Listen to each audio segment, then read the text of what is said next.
வாழ்க்கையின் வேர்களோ மிக ரகசியமானது.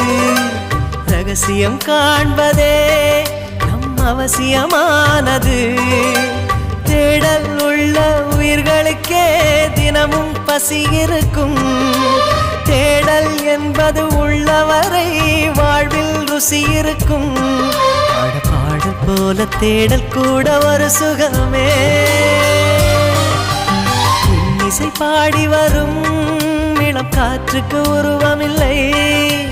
காற்றலை இல்லை என்றால் ஒரு பாட்டொலி கேட்பதில்லை. ஒரு காலம் வருகையில் உள்ளம் கொள்ளை போகுதே.